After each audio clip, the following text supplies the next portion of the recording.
బ్రహ్మగారు అంటున్నారు, శాశ్వత గౌరీలోక ప్రాప్తిరస్తు. అరిటాకులోని పిండంపై మాతో పసుపు చల్లిస్తూ. నేను అదే చేశాను, తల పంకిస్తూ నమస్కరిస్తూ. అయినా అన్యమనస్కంగా దీర్ఘంగా ఆలోచిస్తూ. గౌరీలోకం దూరం కదా చాలా, అమ్మని అంత దూరం పంపించాలా? ఇక్కడే ఎక్కడో ఉండిపోమ్మంటే చాలా.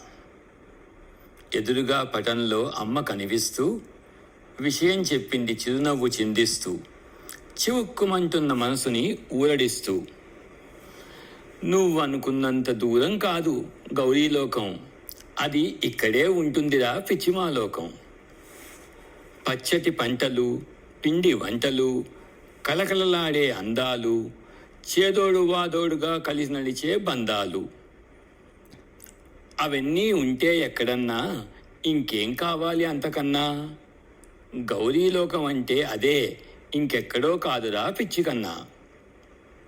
నిండుగా నవ్వుతూ చెప్పింది పండు ముత్తైదువ పిండం. అర్థమయ్యాక పెట్టుకున్న మనసారా మరోసారి దండం.